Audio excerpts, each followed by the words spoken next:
Ahora sí. Ahora sí. Good afternoon. The March 6, 2025 regular board meeting of the City Colleges of Chicago is now called to order. Please join me in standing for the Pledge of Allegiance. Pledge allegiance to the flag of the United States of America and to the republic for which it stands, one nation, under God, indivisible, with liberty and justice for all. Thank you. Will the Chief Advisor please call the roll? Chair Lucas, Present. Vice Chair Hatch, Present. Trustee Sanchez, Present. Trustee Hightower, Present. Trustee Ramirez. Present.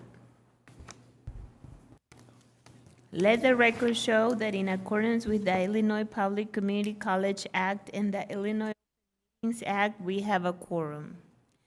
Good afternoon, everyone, and welcome to the March 7th, 2025 regular board meeting. I would like to thank President Webb Walker and the Dawson Technology Institute team for hosting the Board of Trustees meeting this month. This is Women's History Month, and I am pleased to celebrate that history with you as we honor the contributions women have made and recognize their achievements this month and throughout the year. We're grateful for the many Chicago attractions honoring women, as well as the privilege of supporting women-owned business in Chicago. In fact, the catering for our Board of Trustees meeting today is from Nicole Jordan Catering, a local women-owned small business. And that lunch was delicious. To Vice Chair Hatch, Trustee Hightower, Trustee Swanson, and Student Trustee Ramirez, who attended the celebration of Black Learner Excellence event. Thank you so much for being there.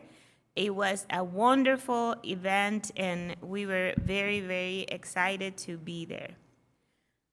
The board would also like to congratulate Chancellor Salgado for being inducted in the Moraine Valley Community College Hall of Fame. This is a great honor.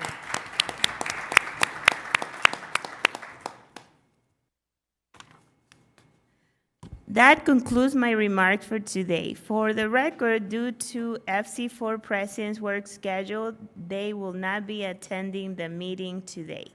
Student Trustee David Ramirez, please proceed with your report. Thank you, Chair. Good afternoon, everyone. All right, so total number of events district-wide reported is 73. I am so proud of each and every one of the SGAs because they are working extremely hard. This has been the highest record number of events for my term, and I'm just so excited. So highlights for the month is that Advocacy Day will have its City Colleges takeover, as we are planning to have representation from all 7 colleges on April 9th. Some announcements we have is an ICCB SAC update. The next meeting will be held at Illinois Central College on Friday, March 7th, tomorrow. We'll be finalizing plans for Advocacy Day, which will be on April 9th. A DSGA update was the most recent meeting taking place on February 21st, where we engaged in productive discussion about the needs of students district-wide, potential topics for ICCB SAC and Advocacy Day. Additionally, we explored the transfer process and the efforts of our guest speakers and district officers in supporting a seamless transition for graduates. The next meeting is to be scheduled for March 14th. I have had the most pleasant opportunity to continue my monthly trustee visits and have visited on multiple occasions Malcolm X, Kennedy King, and Wilbur Wright. I will continue next week by visiting Truman, Harold Washington, and Olive Harvey. I would also like to state that we are deeply grateful for the ongoing support that the college presidents have provided to their SGAs. recognizing the crucial role that the organizations play in advocating for students and enriching campus life. Your commitment to empowering student leaders is more important than ever, especially in the light of challenges faced amid the shutdown of DEI initiatives. While some may attempt to undermine these efforts, your leadership remains a vital example of the importance of standing by students and fostering inclusivity. Together, you are all shaping an environment where all students can thrive, and we are excited to see the continued impact of your collective efforts. So thank you for your unwavering dedication to the success of your SGAs. Thank you. Moving on to Harold Washington College. Total number of events, 8, with a highlight of the Black Culture Renaissance, which had a great turnout and helped to recognize and highlight students who have submitted their artwork and that reflects their culture and identity. For February, they partnered with Versity, a blood donation center in Illinois, to promote individuals to donate blood. Moving on to Harry S. Truman. Total number of events, 11. With the highlights being their food pantry was successfully implemented, The Chicago Food Depository cards were given to students who frequently attend the food pantry at Truman Community College and was supported by adult ed students as well. So moving on to Kennedy King, total number of events, 8. And some issues and concerns that the SGA had brought up was that the student government leaders are concerned about potential budget cuts, to diversity, equity, and inclusion funding, and the national financial aid challenges. Scrutiny of DEI initiatives may limit access for underrepresented students, while issues like rising education costs, student loan debt, and funding accessibility for marginalized groups demand stronger advocacy to ensure inclusivity and affordability in higher education. Moving forward, at Kennedy King College, SGA, they are committed to fostering a vibrant, inclusive community where every student feels supported and empowered, and together with their stakeholders, they aim to build pathways for success and inspire growth, creating lasting opportunities that transform lives and strengthen their campus. Moving on to Malcolm X College, total number of events, 14, with the highlight being their Black History Month opening day ceremony. Their academic year goal remains increased advocacy and support for undocumented students. And in upcoming events, a Women's Appreciation Luncheon. Moving on to Olive Harvey, total number of events, 3. Highlights was the IODELI performance for their Black History Month opening. Next semester planning includes a study jam, lunch with president, and a woman-focused poetry night. Moving on to Richard J. Daley College, number of events, 13, with a highlight being the IODELI Drum and Dance opening dance class for students and children from the Child Development Center at Daley, which were present and enjoying themselves full-heartedly, and it was a successful dance class. Upcoming events are GradFest Carnival Day, elections tabling, the Great America Takeover, and Daley 65 Beyond the Years Dance. Daley's quote of the month is, "Education is transformational. It changes lives. That is why people work so hard to become educated and why education has always been the key to the American dream, the force that erases arbitrary divisions of race and class and culture and unlocks every person's God-given potential." Condoleezza Rice, former U.S. Secretary of State. And last but not least, Wilbur Wright. Total number of events, 16, with highlights being a Valentine's Day activity fair where SGA collaborated with Project Safe to help empower many people during Valentine's Day and bring awareness to abuse in relationships and how to combat it. They collaborated with their BSU to celebrate Black History Month during 2 of their Taco Tuesdays. Some announcements is that SGA's eBoard for Wilbur Wright will be participating in the ASACC conference in Washington, D.C. in March. Upcoming events include International Women's History Month Club Day and Women's History Month movie nights. This concludes my student trustee report. Thank you. Thank you, Student Trustee Ramirez. Chancellor Salgado, please proceed with your remarks. Yes. First, let me thank Student Trustee Ramirez for your commitment to City Colleges of Chicago and for your incredible leadership, for the visits that you're making to the colleges. That is an extraordinary effort that, given all of your responsibilities, is very much noticed and appreciated. Also, the appreciation you share for the presidents and their support. It is really important for our leaders to hear that and to know that. And so thank you for sharing that. And of course, a thorough report with, wise words of encouragement at this incredibly challenging moment and uncertain moment. So thank you for all that. Before I get into my remarks, I'd like to ask President Webb Walker to say a few words about Dawson Technical Institute, which is led by Dean Anisha Kelly. So please proceed, President Webb Walker. Thank you. Greetings, trustees, Chancellor Salgado, Provost Potter, and other distinguished guests. My name is Katanya Webb Walker, and I serve as the proud president of Kennedy King College. We are honored to welcome you today to Dawson Technical Institute, our satellite campus and a job training center for construction technology careers. Dawson Tech, named after U.S. Congressman William L. Dawson, was established in 1968 and is recognized for providing top-quality job training and construction industry career development. Since 2022, Dawson has more than doubled its enrollment, due in large part to the leadership of Dean Anisha Kelly, whose skilled efforts have resulted in new early college programming, successful attainment of specialized accreditation, and with the support of funds from the Workforce Equity Initiative and a brand new $1.4 million grant from the Department of Labor, the construction and renovation of new instructional and support spaces for students.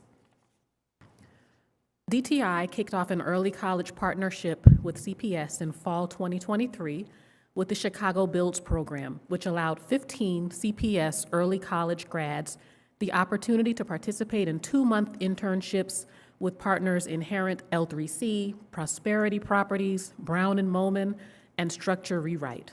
2 of those students were sponsored into the union, and 1 was ultimately offered a full-time job opportunity as a direct result of that partnership. DTI is on track to become a registered apprenticeship program recognized by the Department of Labor and recently achieved accreditation by the National Center for Construction Education Research, or NCSER, an achievement that opened the door for an incredible $300,000 grant from Lennar Foundation, allowing us to offer a 10-week NCSER recognized construction carpentry program at no cost to students. This partnership provides our students access to over 2,000 home builders actively seeking skilled graduates for immediate employment. We're also thrilled to share that the Department of Labor has awarded DTI $1.4 million Youth Build grant to provide training in OSHA 30, flagger, lead abatement, and carpentry for youth who've dropped out of high school, giving them a second chance at a successful career in the trades. We continue to grow our academic programs, with several wending their way through various stages of our curriculum approval process, including an advanced certificate in electrical construction and system integration, and an associate in applied science degree in facilities engineering technology in collaboration with Local 399. And if you look on the tables where you sat and enjoyed lunch, you'll see fun samples of the work of our welding students. There was a statesman over there, which is our mascot, in roses, and just a fine testament to the variety of things that our welding students are able to produce. DTI is abuzz with activity today, and I invite you to remain after the meeting to share in community with us and speak with our students and instructors. Well, thank you, President Webb Walker. If anyone has any questions, I'll take my time if you want to engage in any dialogue with President Webb Walker. But I do want to say that, the progress that has been made under your tenure here in a very short period of time has been phenomenal. These are incredibly great jobs and incredibly great careers in industries that have not always been that inclusive and still have a long way to go to be more inclusive. And we are helping to push on that and to solve in that. And it gives us great satisfaction to see the growth in the programming that's being done and the growth in the enrollment and the exceptional outcomes that come from students coming through these programs. We always say that post-secondary education comes in many ways, and DTI gives a set of students an opportunity to engage in incredible careers that don't require oftentimes a four-year degree. So we're very, very proud to have Dawson Technical Institute and to see the progress that we've seen during this period of time. Look, I too want to celebrate, Women's History Month, and I just want to shout out to the women leadership that exists all across this institution, from our board chair and our trustees to our presidents who are here before us today, women presidents, to our EVCs and CFO and CTO, and I just keep going down the line, right? Our faculty, our staff, our security, right? I mean, this is a womanful institution, okay? Which is good, and has contributed to excellence. We talk about the excellence lever, right? Well, I can tell you without a shadow of a doubt that excellence lever is being pulled on a minute-by-minute basis by the women leaders within this institution. So thank you to all for helping us to advance our mission and to serve our students. As you know, we just closed out a very successful Black History Month.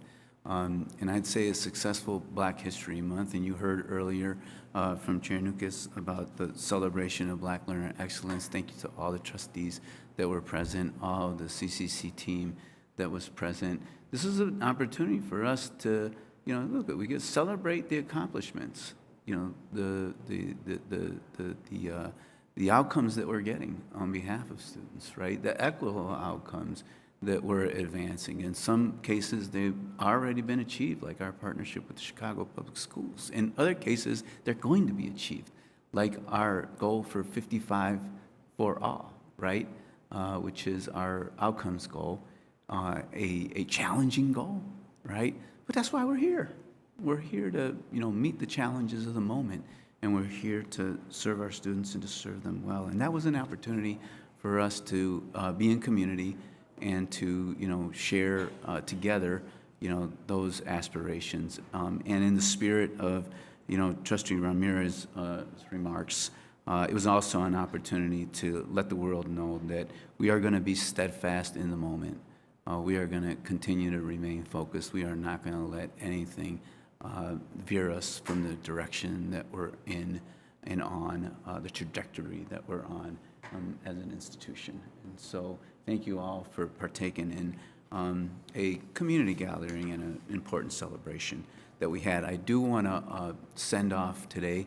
We have students and faculty and staff embarking on the second Timeo Black Scholars visit to civil rights sites in the American South.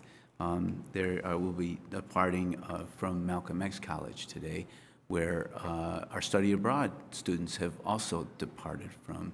And both of those experiences, whether they're students going on study abroad trips to Africa or students going to the, civil rights sites in the American South, are deeply meaningful and a reflection of, our values as an institution.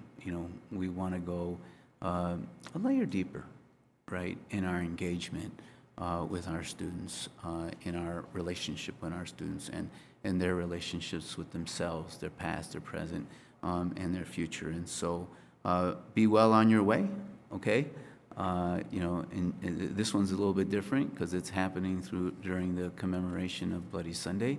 Last year we went at the end of the semester, and this year we're going in the middle of the Jubilee, okay? So I'm eager to hear more about that when you all return. I did go to Springfield a couple weeks ago. Everybody got a note about that.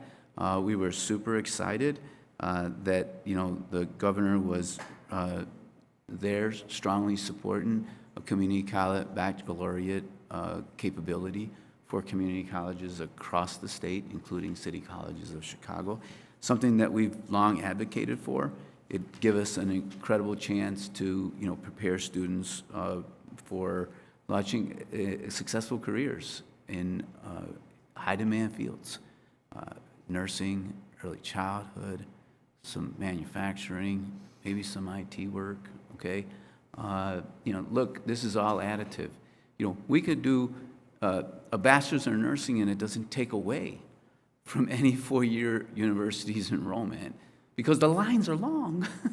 The number of students that want to get in these careers, you know, outstrip our capacity today, all of ours, and so we just need more capacity in order to meet students' needs. And we have a unique capability at city colleges to provide holistic student supports. And many of these students that we're talking about coming through a bachelor's degree at a community college require more intensive supports. They require evening programs. They require more flexible schedules. They require all the things that City Colleges provides. And so we're just pleased that the governor has recognized this, and we'll be working hard. I want to thank the presidents here that have been making phone calls to their respective senators and House representatives. It's so important that they hear from you because you're right in their backyard, okay? And you all have been leading the charge, if you will, and I really, really appreciate the work that you're doing on that. If anyone is interested in participating in the education efforts that we are undergoing to make sure people understand this bill, please get a hold of Jennifer Mason. She is coordinating all this to make sure that we stay on message and we distribute the work appropriately. Today, I'm glad you were briefed by CFO Rodriguez and PFM on our annual investment report. It's been good news. We've been able to make up some ground by, you know, doing a little better, as was reported, on our ability to capture some extra revenue with regards to our investment, and every little bit helps. So when we think about balancing a budget, which we're working hard right now, you know, every little bit helps us to get to the point where we can keep our investments in students and balance our budget. So thank you for that. I just want to point out two things that, you know, just happened in the last maybe, you know, 7 to 10 days. President Webb Walker, Dean Kelly, and I were at the Chicago Military Academy High School to launch a partnership between DTI right here, ComEd, and the Chicago Military Academy. It's going to put more CPS high school students on a fast track to early college and high-demand STEM fields. And, you know, why are these kinds of opportunities available? Because two things are happening. We're being very successful in our partnership with ComEd right here at DTI, and we're successful in our partnership with the Chicago Public Schools through the Chicago Roadmap, right? And so these partners have tremendous confidence in the work that we're doing and just want to do more. And speaking of doing more, I was also able to join the opening of the Olive Harvey College Criminal and Social Justice Center last week, and it was a wonderful opening. The center spearheaded by Professor Jeffrey Dillard, who, I mean, I would say, you know, I told him has had probably the most productive sabbatical, you know, that I'm aware of, okay?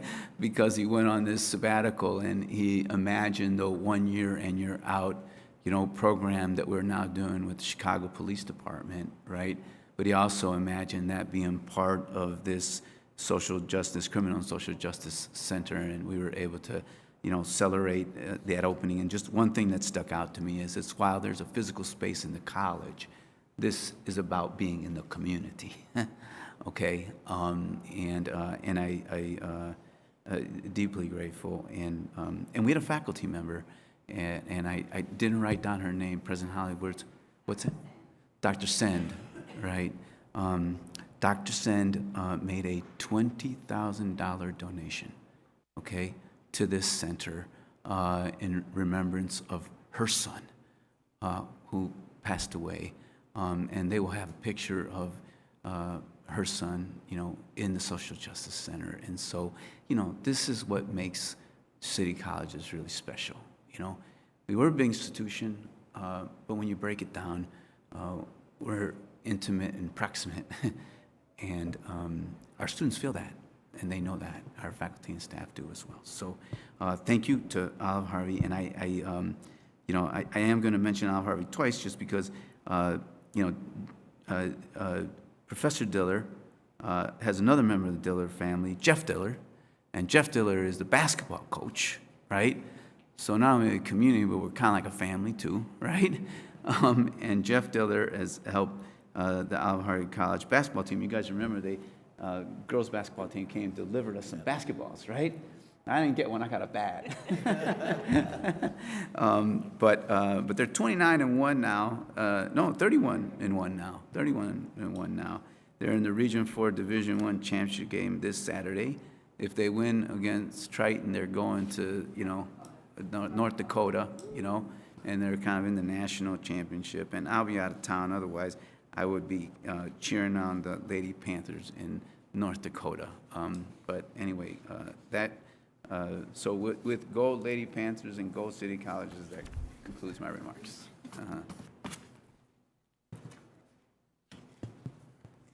Thank you, Chancellor Salgado. So we have one request today for public participation. When your name is called, please proceed to the podium where you will have up to 3 minutes to make remarks on the subject that you indicated in your communication board office. The chief advisor will notify you when you've used the 3 minutes of your time, and we ask that you kindly bring your remarks to a close. As you registered, you were reminded of our procedures with regards to the nature of your comments, and I would ask you to respect and adhere to that direction and the time requirement. Chief Advisor, please proceed with the speakers. Carlos Aled.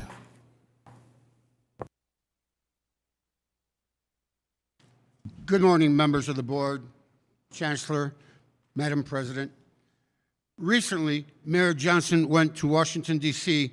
to passionately advocate and fight for our communities, the immigrant communities, my community, my students, my wife, my family, your community, Chancellor, and yours, Madam President.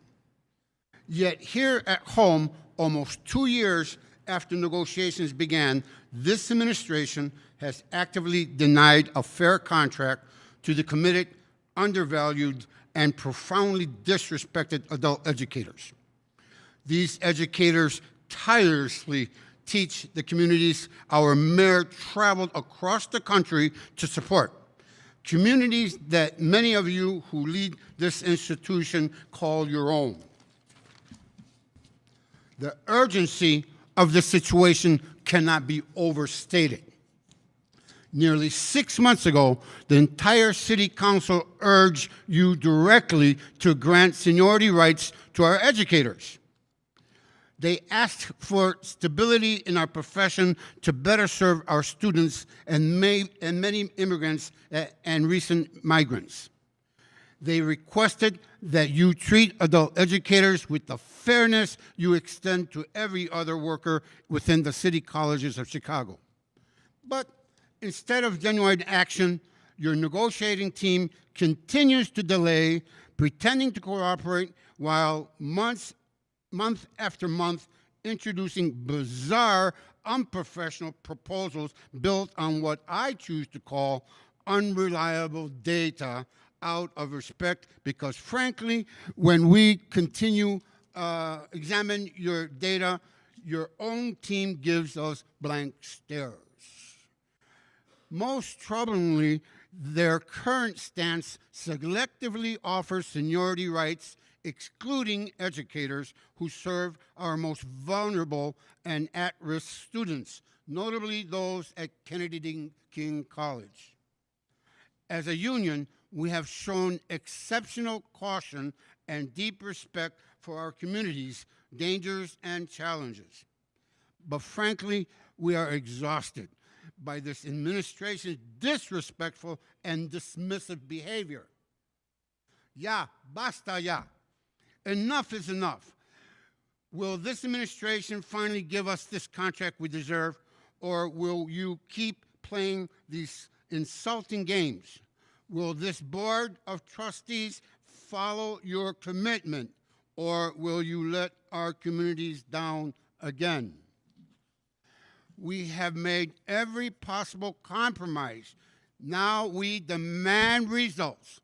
As the Vice President of AFSCME 3506, a proud Latino who has dedicated my life to public service, I stand here to tell you clearly and proudly, the adult educators of CCC deserve immediate respect, fairness, and a contract that reflects our crucial role. We are You have committed to 13 this cause, seconds. and we will not rest until demands are met.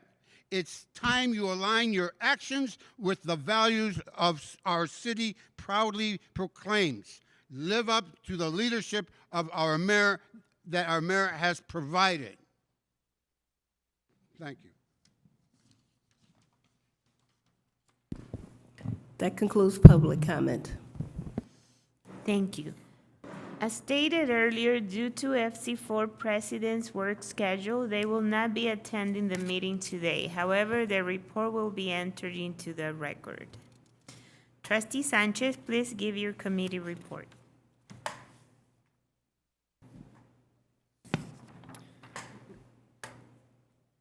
In committee today, CFO Maribel Rodriguez gave her remarks about the annual investment performance for CCC from PFM, CC's asset management firm.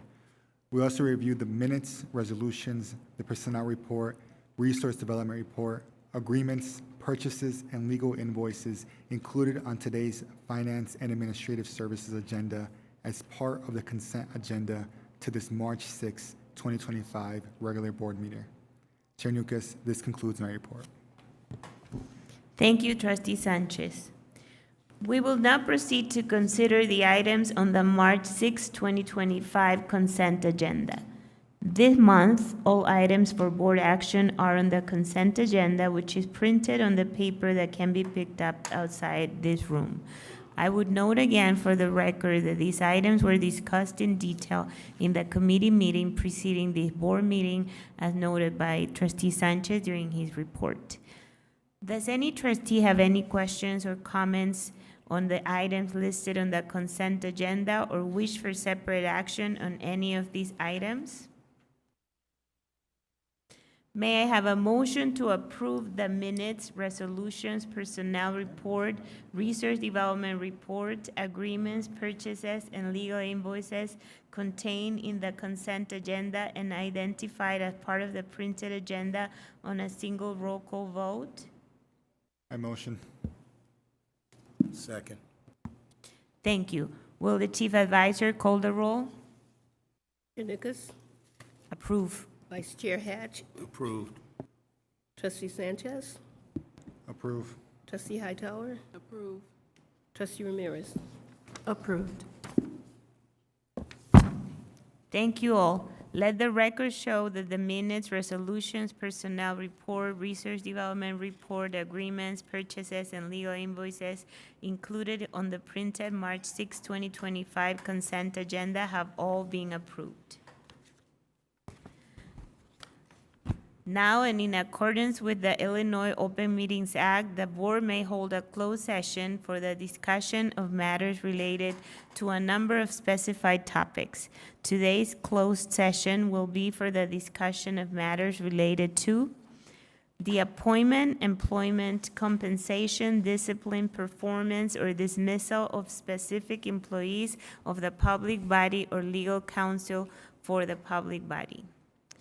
Collective negotiating matters between the public body and its employees or their representatives or deliberations concerning salary schedules for one or more classes of employees.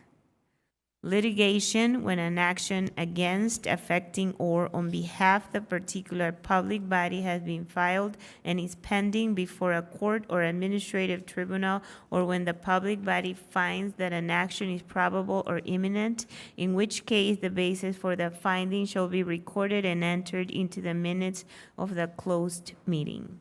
May I have a motion to go into a closed session with a roll call vote? I motion. Second. Will the chief advisor please call the roll? Janukus, Approved. Vice Chair Hatch, Approved. Trustee Sanchez, Approve. Trustee Hightower, Approved. Trustee Ramirez. Approved. Let the record show that the closed session motion has been approved. We'll be back.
The March 6, 2025 regular board meeting is now reconvened.